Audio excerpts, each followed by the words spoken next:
सियावर रामचंद्र की। নিজের অন্তঃসত্ত্বা স্ত্রীকে পাহাড় থেকে পড়ে যেতে দেখে বিহারের দশরথ মাঝি তার স্ত্রীর ভালোবাসার জন্য নিজের হাতে সেই পাহাড় ভেঙে রাস্তা তৈরি করে দিয়েছিলেন।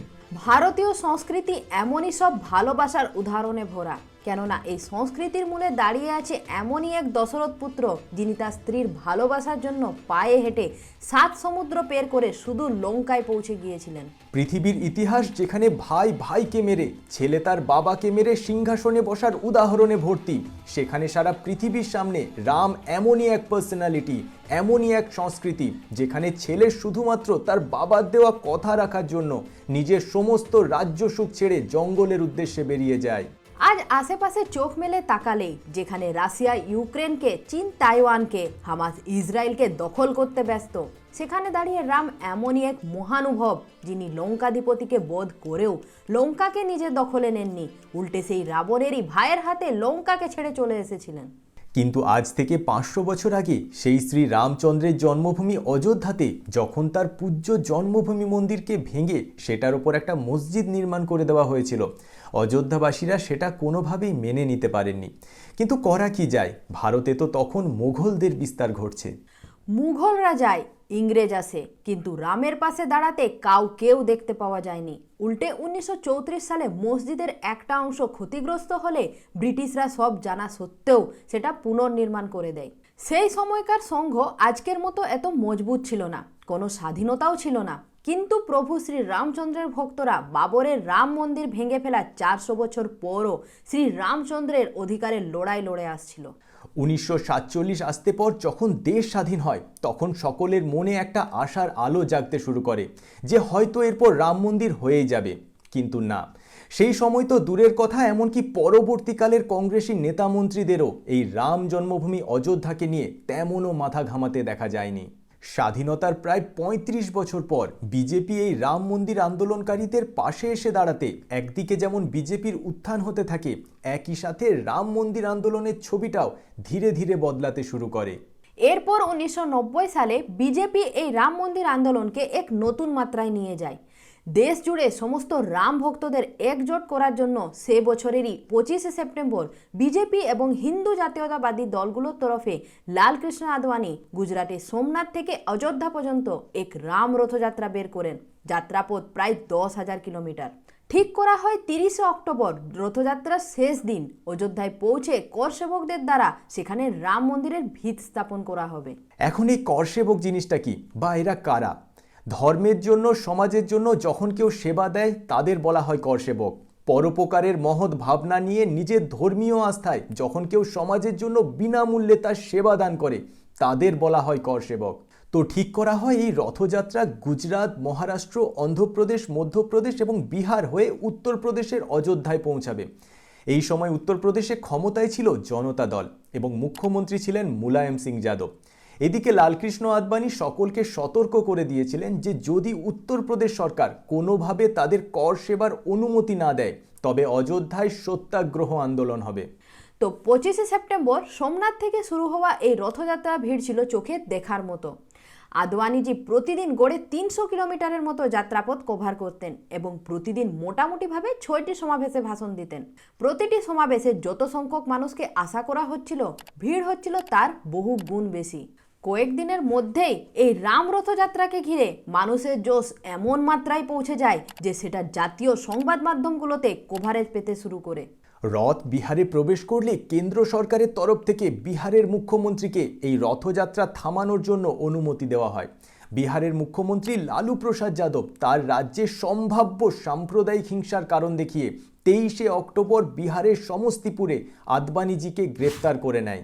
এক নেতা और एक प्रधानमंत्री का जितना जान का कीमत है उतना आम इंसान का जान का भी कीमत है।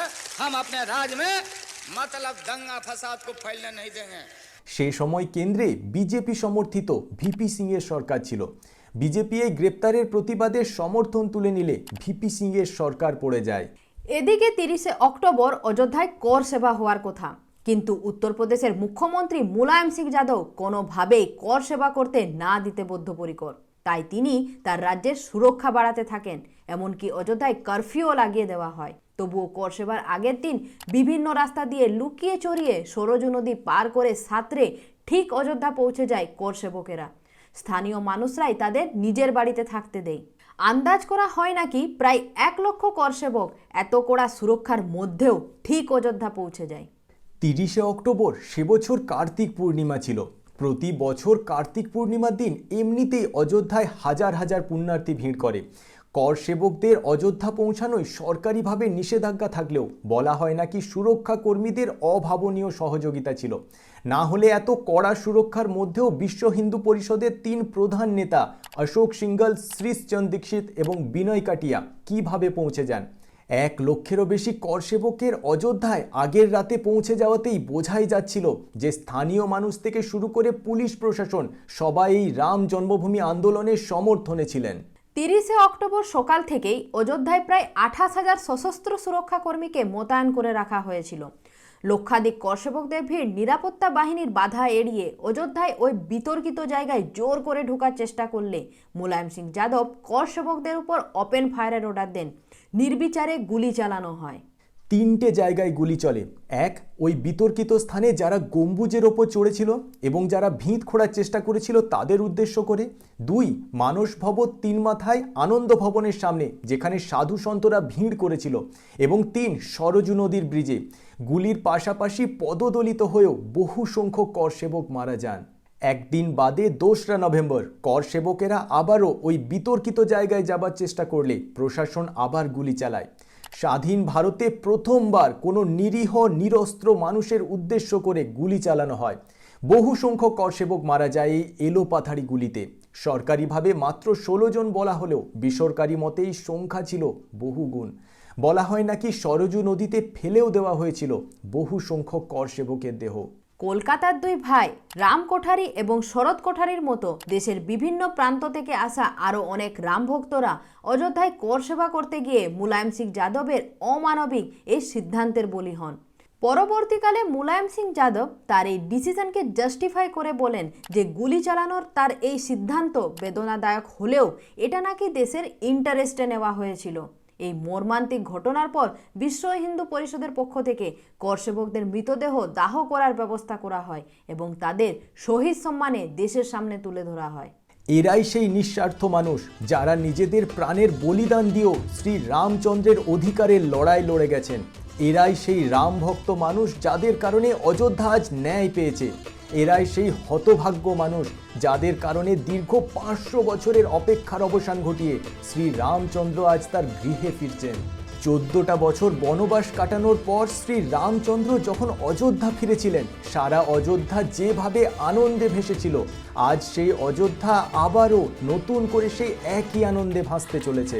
তবে স্বাধীনতার পর তৎকালীন সরকার যেভাবে শান্তির পথে সোমনাথ মন্দিরের পুনর্নির্মাণ করিয়েছিল, যেখানে মন্দির পরিসরে থাকা মসজিদকে কনস্ট্রাকশন ভেহিকলের সাহায্যে কিছু কিলোমিটার দূরে স্থানান্তরিত করে মন্দিরের শিলান্যাস করা হয়েছিল, ঠিক সেরকমভাবেই পূর্ববর্তী সরকার যদি শান্তির সাথে অযোধ্যায় রাম মন্দির নির্মাণের সিদ্ধান্ত নিয়ে নিত, তাহলে ইতিহাসে অনেকগুলো মানুষ প্রাণে বেঁচে যেত। এই পুণ্যতিথিতে ভগবানের কাছে প্রার্থনা করি সত্যি সত্যি রাম রাজ্য গড়ে উঠুক, যেমনটা মহর্ষি বাল্মীকি তার রামায়ণে বর্ণনা করে গেছেন। ভগবান শ্রী রামচন্দ্র আপনাদের সকলের জীবন আনন্দে ভরিয়ে তুলুক। ভিডিও ভালো লেগে থাকলে লাইক, সাবস্ক্রাইব এবং কমেন্টস লিখতে ভুলবেন না। জয় শ্রী রাম।